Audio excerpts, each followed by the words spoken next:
Hola amigos, este video tiene como objetivo el resolver una gran duda que suelen tener bastantes personas que trabajan en esto del 3D, pero no tienen los conocimientos técnicos en el aspecto de hardware, que sería exactamente los componentes que permiten que yo pueda sacar una imagen renderizada en un breve tiempo o a la hora de armar un equipo, que es la pieza más importante que debo considerar para este fin. Es por si a uno le dicen, necesito un equipo que me renderice más rápido, ¿cuál es la pieza más importante que debo tener en consideración?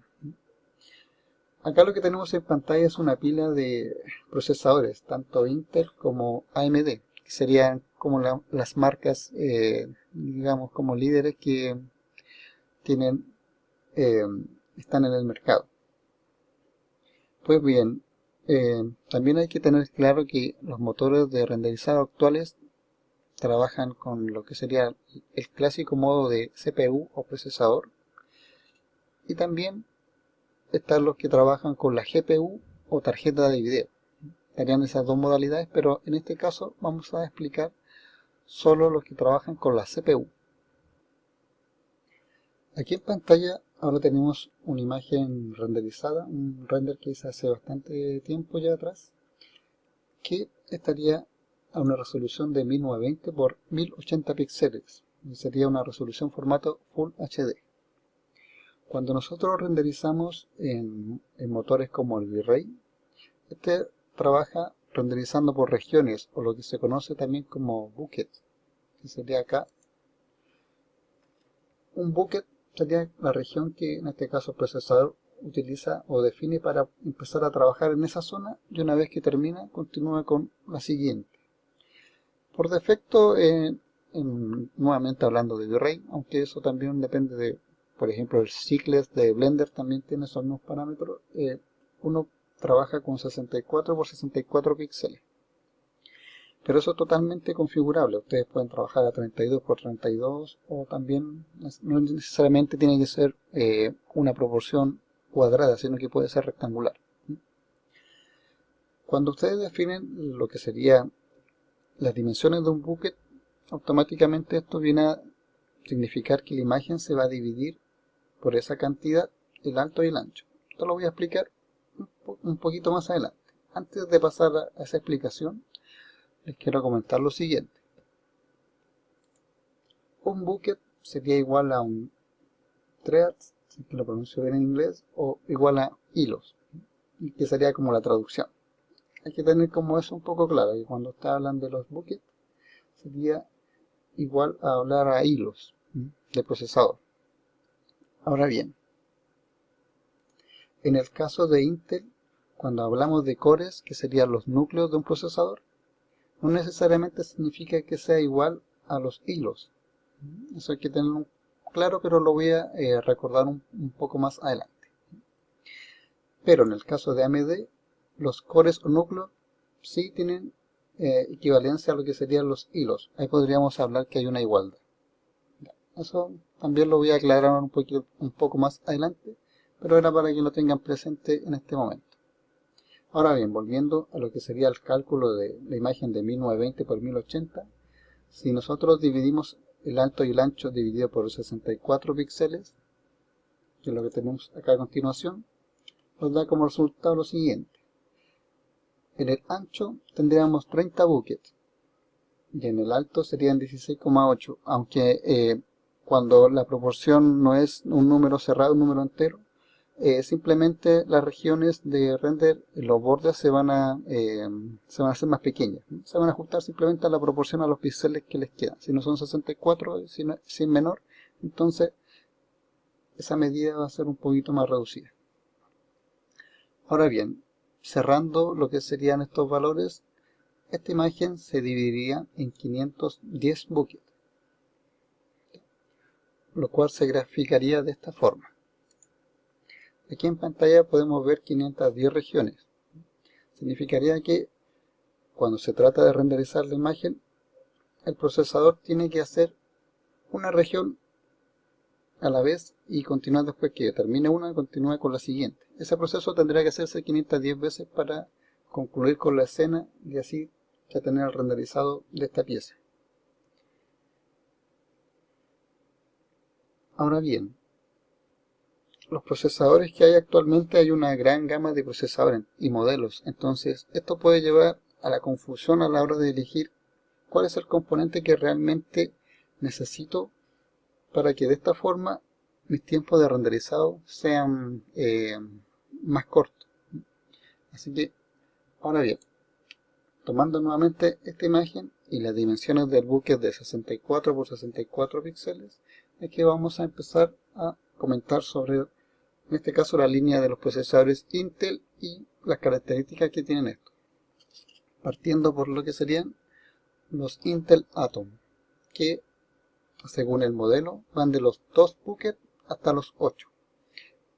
Eso podría uno tomarlo como que es un procesador potente, pero no se dejen llevar tanto por el número de hilos. Eso también es un tema importante que tienen que considerar, que una gran cantidad de hilos no significa exactamente que sea un poder superior a un equipo que tenga menos hilos, o bucket en este caso, ya que muchas veces se da que los procesadores, aparte de lo que serían la cantidad de núcleos que tienen, también tienen que ver el tema de la velocidad de trabajo, los megahertz en que trabaja un procesador.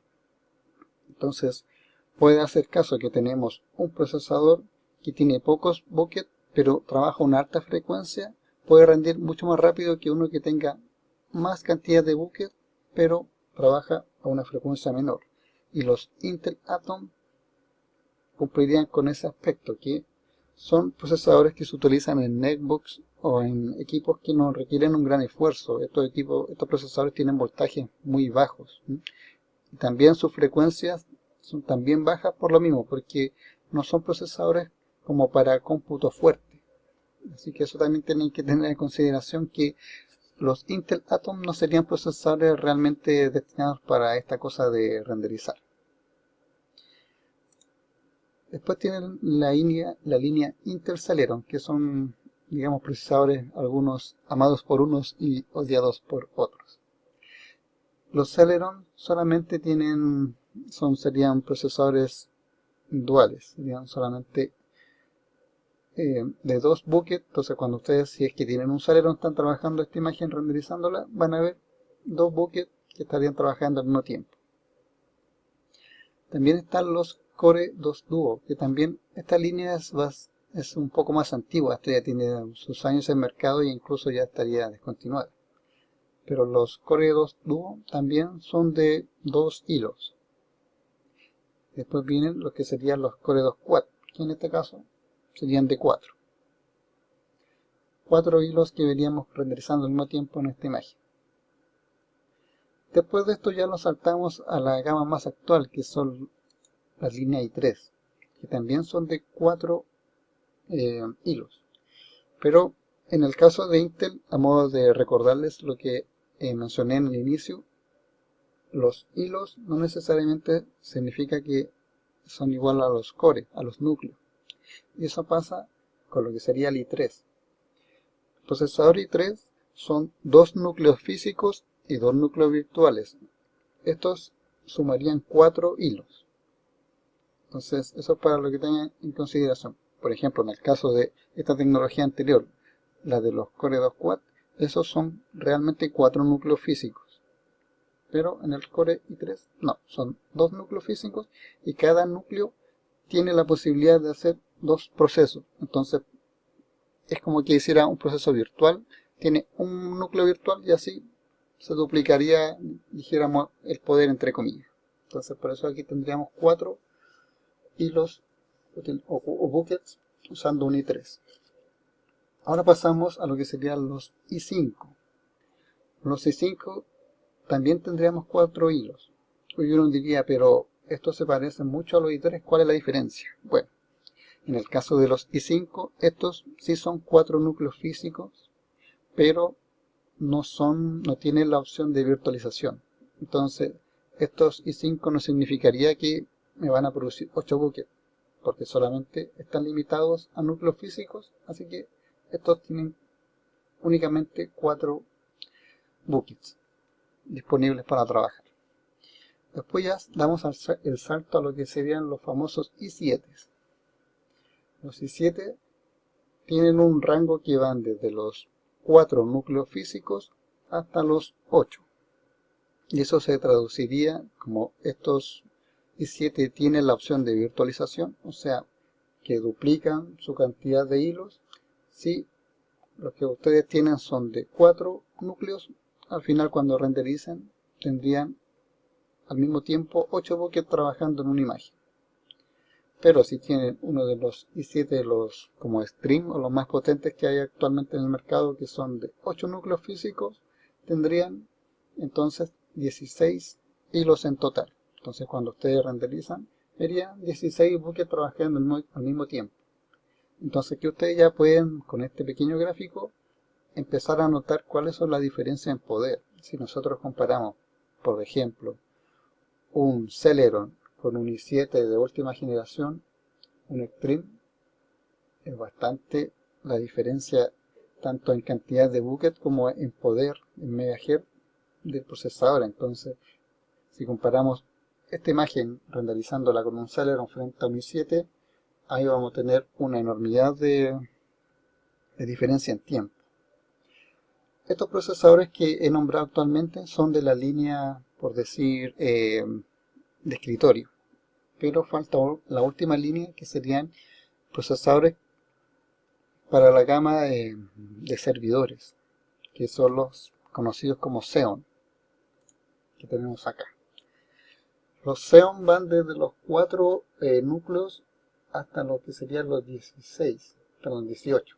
18 sería el último procesador más potente que hay actualmente de los Xeon, y como estos tienen opción de virtualización, duplicarían su cantidad de hilos. Entonces tendríamos la enormidad de poder de 36 hilos. Imagínense un procesador con 36 hilos, y también consideren que hay placas madres que tienen la opción de colocar aún más socket. Tienen 2 o 4 sockets, entonces imagínense colocar 2 de estos procesadores o hasta 4 en una misma máquina. Tendrían un poder brutal, desde lo que iría desde los 36 buckets hasta, vamos a sacar la cuenta, 36 por 4 hasta 144 buckets. Eso sí que sería un monstruo. Bueno, eso sería en este caso para los Intel. Espero que esto más o menos les haya quedado claro, que cuando se trata de elegir poder de procesador, los i7 pueden ser una de las alternativas más, digamos, precio-rendimiento frente a lo que serían las otras gamas. En el caso de los Xeon, hay que también considerar que este Xeon que les hablo yo, que es de 36 hilos, vale miles de dólares. Así que también no es una opción que sea a cualquier bolsillo. Pero en otros casos también se da que los Xeon frente a los i7, estos últimos pueden salir ganando. Porque pasa que los Xeon hay desde la gama baja hasta la gama alta, que sería la que tenemos aquí en pantalla, la de 36 hilos. Pero tienen que tener en cuenta que la gama baja es muy inferior a un i7 gama media, o por decir un Extreme ya se lo come. Entonces, si comparamos precios de un Xeon contra un i7, muchas veces un i7 puede ser más barato y tiene mucho más poder que un Xeon gama baja y gama media. Así que eso también tienen que tener que considerar, que siendo Xeon no significa que sea la solución para todo, porque Xeon tienen una gran gama de productos y por lo mismo tienen procesadores que son gama baja, y ya tienen estos Extreme que ya son una bestialidad, pero el precio es bastante inalcanzable. Eso sería como resumen con los Intel, y ahora vamos a pasar al competidor, que serían AMD. En el caso de los AMD, partimos con lo que sería la línea Sempron, que serían 2 núcleos o en este caso serían 2 hilos. A modo de recordatorio, esto es cuando inicialmente empecé a hablar sobre este tema. Les dije que en el caso de los AMD, los núcleos serían igual a los hilos, ¿ya? Porque acá la tecnología AMD no es igual a la Intel, así que no tienen ese proceso de virtualización de lo que serían núcleos virtuales. Así que cuando hablamos de AMD, solamente hablamos de núcleos físicos, de poder físico, así que acá no habría esa salvedad. Acá podríamos decir que cuando ustedes vean un AMD de 4 núcleos, sería efectivamente 4 hilos que van a trabajar en su pantalla al mismo tiempo. Después de los Sempron tenemos los Athlon, que son los Athlon actuales, ya que hay una línea Athlon que es bastante antigua, que yo también tuve uno, pero ese es solo mononúcleo. Aquí es importante también hablar que ya estos procesadores, con los que hemos comentado, ninguno es mononúcleo. Los mononúcleos eran los procesadores antiguos que, como su nombre lo dice, solamente eran un núcleo. Así que imagínense cómo la tecnología ha mejorado bastante, que ya pueden tener en un solo procesador una gran cantidad de núcleos, lo que duplica su poder. Así que acá, recordando nuevamente, Athlon, 4 hilos o 4 núcleos. Después viene una línea más actual que sería la A4. También tenemos la A6.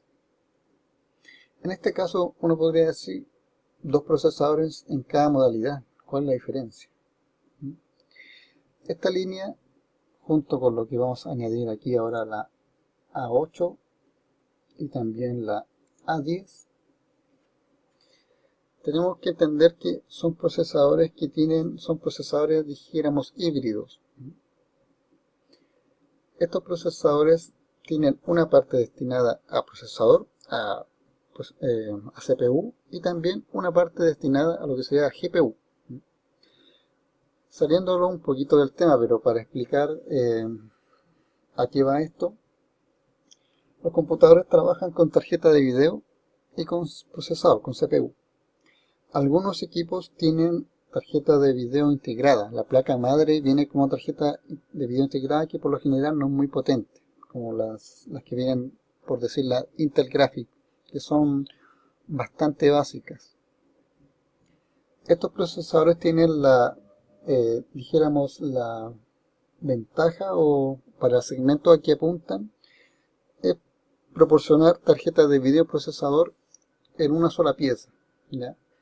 ¿Qué significaría esto? Que nosotros, teniendo este procesador, tendremos tarjeta de video y procesador, y no necesitaríamos una tarjeta de video dedicada, o sea, un componente aparte que nosotros le coloquemos, como lo serían como las tarjetas Nvidia o la AMD ATI, que sería otro componente aparte. En este caso, este procesador viene a ofrecernos eso, una tarjeta de video, dijéramos, buena para correr video en 1080 o en buena calidad. Así que eso sería como la diferencia. Ahora bien, una 4 y una 6, ¿cuál es la diferencia? O también lo que pasa con el A8 y el A10, que son como básicamente parecer lo mismo. Significaría la diferencia que lo destinado a tarjeta de video es más potente, ¿ya? Supongamos que, bueno, el A4 sería una división 50-50. 2 procesadores o 2 núcleos destinados para CPU y 2 para GPU. En el caso de la 6, aquí ya hay mayor potencia para tarjeta de video. 2 procesadores o 2 núcleos para tarjeta para procesador y 4 para video. Y en el caso de los A8 volvemos a un equilibrio 50-50. 4 procesadores, que serían 4 núcleos de poder para CPU y 4 para GPU. Por último, el A10, bueno, yo creo que ya hace la relación, que serían 4 núcleos para CPU y 6 para GPU. Así que también tenga muy presente esto y que no los engañen a la hora por la línea de AMD, que un procesador A10 significa que van a tener 10 núcleos de procesador. O sea, técnicamente van a tener 10 núcleos, eso es real, pero 4 para CPU y 6 para GPU. Entonces, aunque ustedes tengan 10 a la hora de renderizar con un motor de render por CPU, solamente van a ver 4 buckets trabajar al mismo tiempo. Así que para que no se lleven frustraciones futuras, ya saben que en este caso estos procesadores tienen capacidad de GPU, lo que permitiría correr juegos, digamos, a una calidad media, y de esa forma también no necesitar un componente adicional que sería una tarjeta de video dedicada.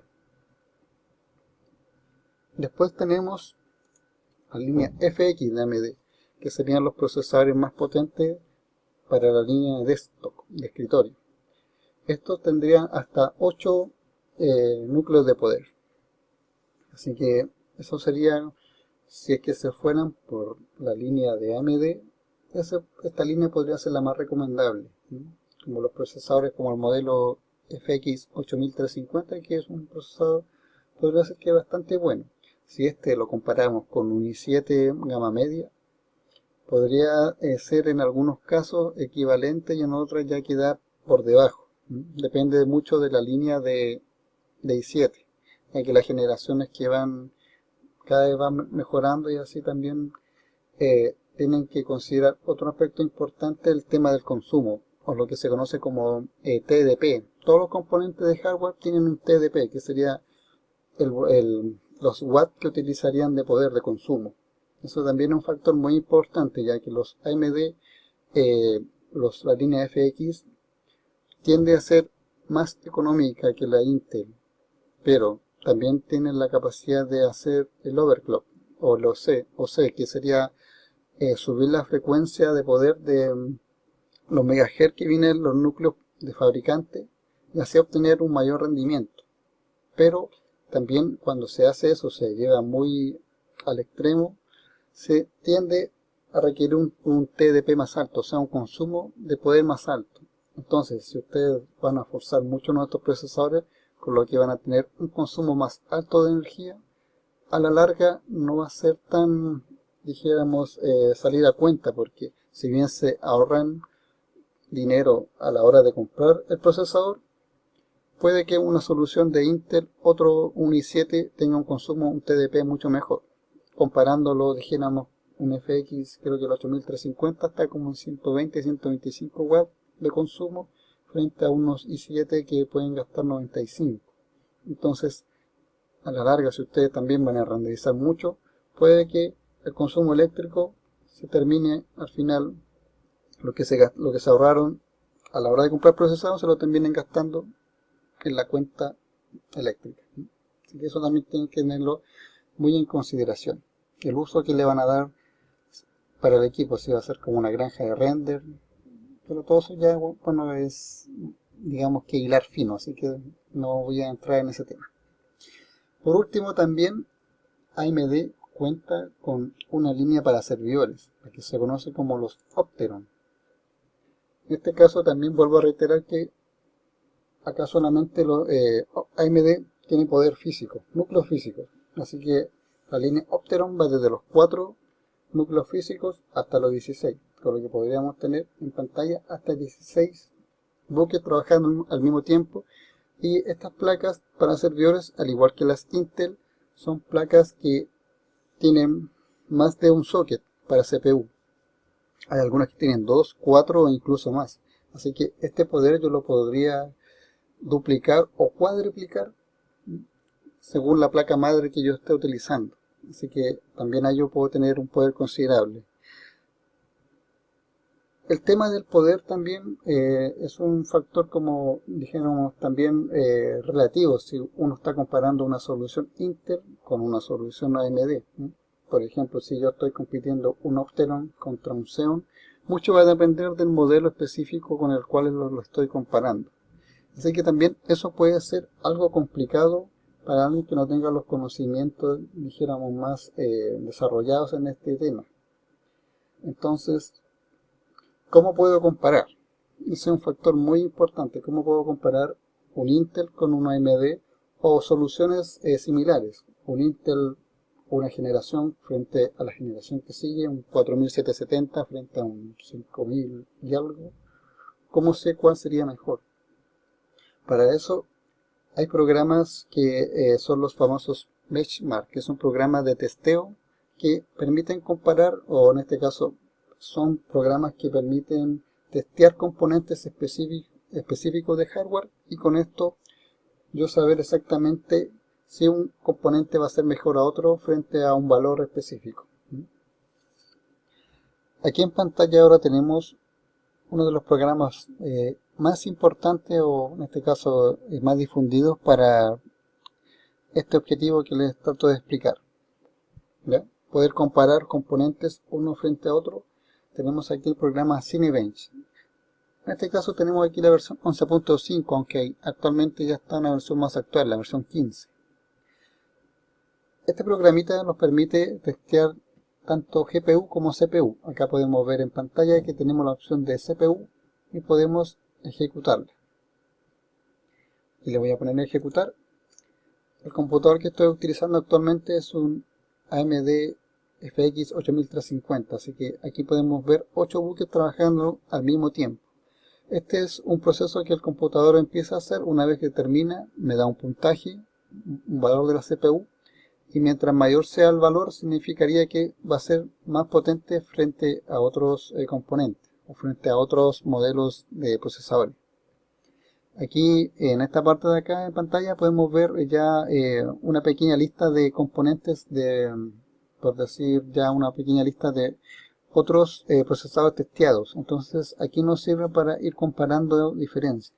Por ejemplo, aquí tenemos ya unas pruebas que se habían hecho anteriormente. En este caso, para la versión 11.5, un AMD me da, por decir, un valor de 7,7 puntos. Ahora bien, acá tenemos ahora un AMD Opteron. Esta sería la línea servidor, ¿ya? Se pueden ver que la diferencia no es tanta. Y este serían 12 núcleos frente a 8. Así que aquí después ya también estarían los Xeon. Estos ya serían 16 hilos. Y este también sería 16 hilos. Entonces aquí ustedes pueden ir comparando las diferencias. Acá el equipo ahora dio, bueno, bastante poco, porque también como estoy grabando, así que por eso el equipo no me está dando los resultados tan óptimos como debería ser. Pero es para que tengan una relación precio, en este caso rendimiento, así que eso es como lo más importante. Por último, acá tengo una página que es la cinebench.info, que me permite ir revisando procesadores, en este caso los modelos para la línea Xeon. Aquí me indica que esto ya fue testeado para el Cinebench versión 15. Entonces acá pueden ver que sería el modelo de Xeon, la cantidad de CPU. Acá serían 2, significaría que sería una placa para 2 sockets. El número de cores, que serían 6, pero como son Xeon en este caso, son de virtualización, serían 12 buckets que estarán trabajando al mismo tiempo. Y si son 12, al ser 12 CPU, tendríamos 24 buckets trabajando al mismo tiempo en una imagen. Esto sería el poder de cada núcleo, 3,33 GHz, que es bastante potente. Aquí también pueden ver eso, que como les dije anteriormente, que el poder de un procesador tiene que ver también un factor importante con la cantidad de núcleos. Pueden tener muchos núcleos, pero si tienen procesadores con baja frecuencia de poder, el resultado tampoco va a ser tan potente frente a uno que puede que tenga menos núcleos, pero una mayor cantidad de poder de gigahertz. De aquí ustedes pueden empezar a ver los valores. Pueden ir comparando. Aquí están Xeon, pero también pueden buscar por otros modelos. Lo importante es que con este programa ustedes pueden empezar a hacer comparaciones. Si ustedes ven, por ejemplo, un i7 modelo X, buscan ese por Google, el modelo, lo buscan con i7, por ejemplo, i7 4770 Cinebench, y así ustedes van a obtener los valores. Y así lo pueden ir comparando con otros frente a los precios, y así también exactamente saber que van a tener un equipo con un rendimiento específico y no se van a llevar decepciones a futuro. Eso sería. Muchas gracias por su atención y espero que este video les haya resuelto dudas.